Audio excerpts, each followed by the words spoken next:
सबसे पहले आज की तमाम बड़ी खबरें नॉन स्टॉप न्यूज में। दिल्ली के 5 स्टार होटल में केजरीवाल सरकार की तरफ से 100 कमरे बुक किए जाने पर आज सरकार को कड़ी फटकार लगी। केजरीवाल सरकार ने अशोका होटल में हाई कोर्ट के जजेस, स्टाफ और उनके परिवार के लिए 100 कमरे बुक करवाए थे और बयान जारी कर कहा था कि हाई कोर्ट के निवेदन पर ऐसा किया जा रहा है। आज सुनवाई के दौरान हाई कोर्ट ने कहा, हमने ये कभी नहीं कहा कि 5 स्टार होटल में हमारे लिए कमरे बुक कीजिए। इस पर जल्द ही सही कदम उठाइए। केजरीवाल सरकार के वकील ने कोर्ट में कहा कि मीडिया में गलत खबरें चलाई जा रही हैं। इस पर दिल्ली हाई कोर्ट ने कहा, मीडिया में गलत रिपोर्टिंग नहीं की गई है। दिल्ली के चाणक्यपुरी के एसडीएम ने बयान जारी करते हुए कहा था कि दिल्ली हाई कोर्ट के अनुरोध पर उनकी तरफ से अशोका होटल में कमरे बुक किए जा रहे हैं। लेकिन आज हाई कोर्ट ने कहा कि दिल्ली सरकार के इस कदम से ऐसा लग रहा है जैसे जजेस ने अपने फायदे के लिए ऐसा किया या फिर दिल्ली सरकार ने हाई कोर्ट को खुश करने के लिए ये कदम उठाया। ऑक्सीजन की किल्लत पर हाई कोर्ट में दिल्ली सरकार को कड़ी फटकार लगी। कोर्ट ने कहा कि विश्वास डगमगा रहा है, आपको प्रशासन चलाना आना चाहिए। तो दिल्ली सरकार ने कहा, हमारे लिए ये नया मामला है, हम सीख रहे हैं, पहले ये हमारा काम नहीं था। हाई कोर्ट ने इसके बाद दिल्ली सरकार को ऑक्सीजन प्लांट नियंत्रण में लेने का आदेश दिया और कहा कि अगर आपसे ये काम नहीं हो पा रहा तो हम केंद्र सरकार को ये आदेश देते हैं। ऑक्सीजन रिफिलर्स पर सख्त टिप्पणी करते हुए कोर्ट ने कहा, ये समय लोगों की मदद करने का है, गिद्धों जैसा बर्ताव न करें। दिल्ली सरकार फ्रांस से ready to use oxygen plant आयात करेगी। फ्रांस से हम लोग 21 ऑक्सीजन के प्लांट इंपोर्ट कर रहे हैं। रेडी टू यूज प्लांट्स हैं ये और तुरंत इनका इस्तेमाल शुरू किया जा सकता है। अरविंद केजरीवाल ने दिल्ली में हालात सुधरने का भी दावा किया है। अगले 1 महीने के अंदर दिल्ली में हम 44 ऑक्सीजन के प्लांट्स लगाने जा रहे हैं, 44। इसमें 8 प्लांट्स केंद्र सरकार लगा रही है और 36 प्लांट्स ऑक्सीजन के दिल्ली सरकार लगा रही है। हालांकि आज भी दिल्ली में ऑक्सीजन को लेकर मारामारी की स्थिति बनी रही। कई इलाकों में ऑक्सीजन के लिए लंबी कतारें लगी रहीं। देश में ऑक्सीजन की कमी पर आज सुप्रीम कोर्ट में भी सुनवाई हुई। कोर्ट ने केंद्र सरकार से नेशनल प्लान पर सवाल पूछा। कहा कि केंद्र बताए क्या वैक्सीनेशन ही सबसे बड़ा विकल्प है। अदालत ने इसके बाद कड़े शब्दों में कहा कि राष्ट्रीय संकट में मूक दर्शक नहीं बने रह सकते। कोर्ट के इस रुख पर सॉलिसिटर जनरल तुषार मेहता ने जवाब दिया कि केंद्र सरकार बहुत ही सावधानी पूर्वक स्थिति को संभाल रही है। कोर्ट ने वैक्सीन की अलग अलग कीमतों पर सवाल पूछे और कहा कि इस पर केंद्र क्या कर रहा है। अगर ये नेशनल इमरजेंसी नहीं है तो फिर क्या है। कोर्ट ने इसके बाद सरकार की तरफ से दाखिल जवाब को आगे देखने की बात कही और अगली सुनवाई शुक्रवार के लिए तय कर दी।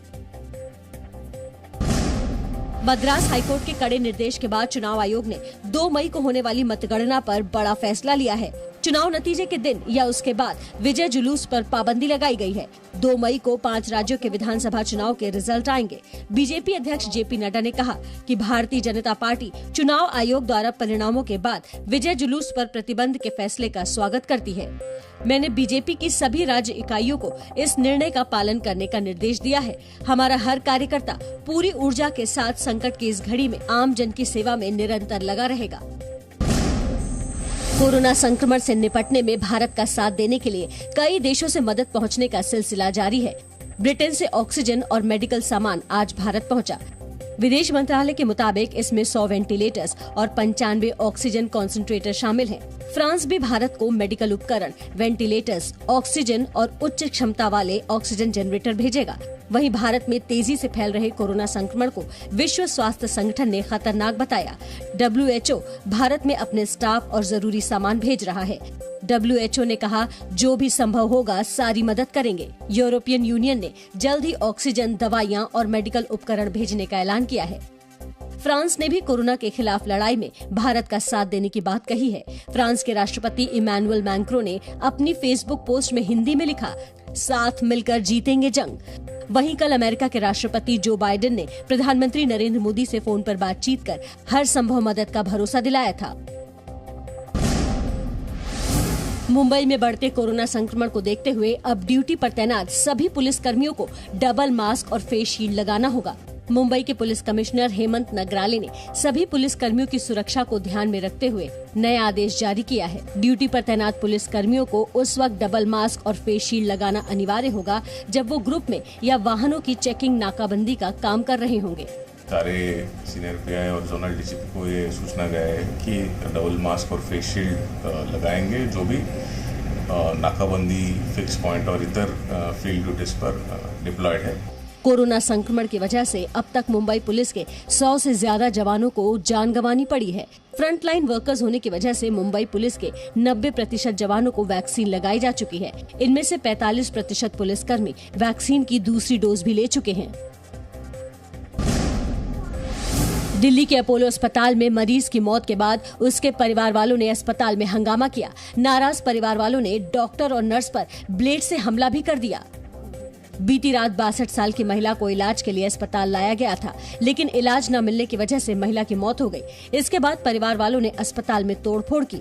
अस्पताल की तरफ से बयान जारी कर कहा गया है कि महिला को गंभीर हालत में लाया गया था, लेकिन बेड नहीं थे, जिसके बाद परिवार वालों को दूसरे अस्पताल में जाने की सलाह दी गई थी।